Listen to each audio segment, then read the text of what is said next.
Hi friends, எல்லாருக்கும் happy new year. இந்த year எல்லாருக்கும் ஹாப்பியாகவும் அமேசிங்காகவும் போகணுன்னு வேண்டிக்கிறேன். ஆக்சுவலாக நான் இந்த சேனலை ஸ்டார்ட் பண்ணி ஆல்மோஸ்ட் 2 இயர்ஸ்க்கு மேலே ஆகுது. ஆனால் நான் இதில் கன்சிஸ்டண்ட்டாக வீடியோஸ் போட்டதே இல்லை.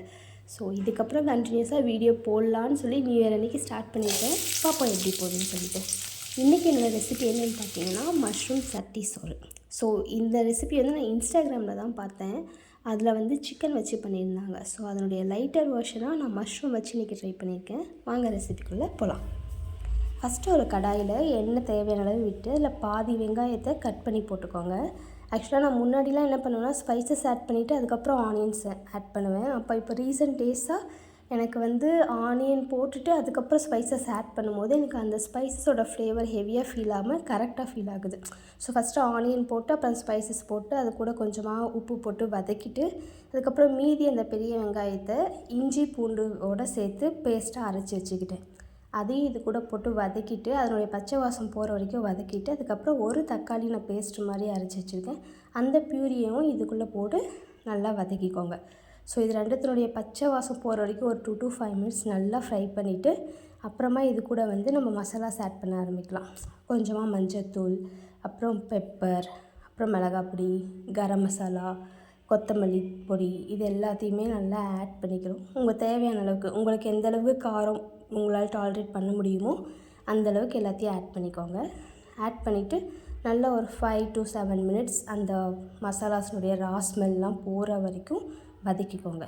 அது எல்லாத்தையும் நல்லா வதக்கி முடிச்சதும் இது லைட்டாக உங்களுக்கு எப்படி வரும்னா ஒரு தொக்கு கன்சிஸ்டன்சிக்கு வரும்.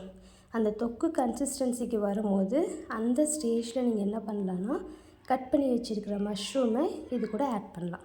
அந்த மஷ்ரூமை நீங்கள் ஆட் பண்ணிங்கன்னா அதில் ஆக்சுவலாக நேச்சுரலாகவே மஷ்ரூம் வந்து நமக்கு வாட்டர் விடுங்கிறதுனால அதில் விட தண்ணியிலே ஒரு 2 to 5 minutes மறுபடியும் அதை நல்லா இந்த மசாலாவோட கோட் ஆகிற மாதிரி வதக்கி விட்டுட்டு அதுக்கப்புறமா ஒரு சின்ன டம்ளரில் நல்லா தண்ணி விட்டு மஷ்ரூம் நல்லா வேக வச்சுருங்க.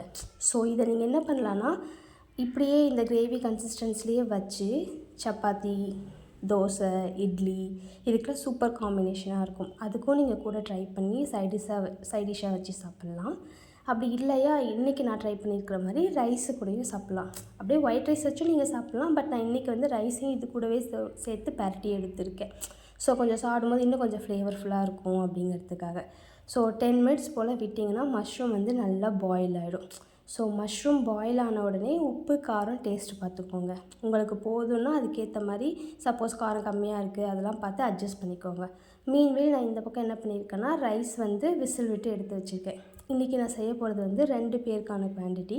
ஸோ நான் எங்களுக்கு தேவையான அளவு ரைஸ் வச்சு எடுத்துருக்கேன். இந்த ரைஸை வந்து இப்போ நான் இந்த கிரேவி இந்த கன்சிஸ்டன்சி வந்ததும் இதில் நான் அந்த ரைஸை போட்டு நல்லா கிளறி எடுத்துக்க போகிறேன். ஸோ நீங்கள் அதில் ரைஸ் போட்டு நல்லா கிளறி உதிரி மாதிரி ரைஸ் வடித்து எடுத்துக்கிட்டிங்கன்னா இன்னும் உங்களுக்கு நல்லாவே இருக்கும். ஸோ சாதம் குறையாமல் பார்த்துக்கோங்க. நல்லா போட்டு பரட்டி எடுத்துக்கோங்க. இப்படி பரட்டி எடுத்துட்டிங்கன்னா அவ்வளோதான், நம்மளோட மஷ்ரூம் சட்டி சோறு ரெடி. டேஸ்ட்டு பார்த்துட்டு நீங்கள் ஸ்டவ் ஆஃப் பண்ணிக்க வேண்டியது தான். நீங்கள் இந்த ஸ்டேஜ்லேயே கூட ஆஃப் பண்ணிக்கலாம். பட் இதுக்கு மேலே உங்களுக்கு எக்ஸ்ட்ரா ஒரு கார்னிஷ் வேணும்னா எனக்கு யூஸ்வலாக எக்ஸ்ட்ரா கார்னிஷ் ஆட் பண்ணுறது பிடிக்கும். அதனால் என்ன பண்ணியிருக்கேன்னா ஒரு தாளிப்பு கரண்டியில் லைட்டாக எண்ணெய் விட்டு அதில் சின்ன வெங்காயம் ஒரு 4லேருந்து 5 சின்ன வெங்காயம் வந்து சாப் பண்ணி வச்சுருக்கேன். இதில் போட்டு நல்லா வதக்கி எடுத்துக்கிறேன்.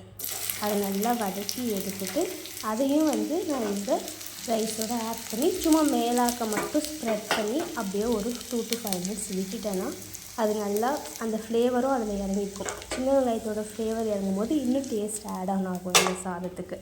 ஸோ அதை விட்டுட்டு அதுக்கப்புறம் நீங்கள் சாப்பிட்டு பாருங்கள். சீரியஸாக இதனுடைய டேஸ்ட் வந்து சூப்பராக இருக்கும்.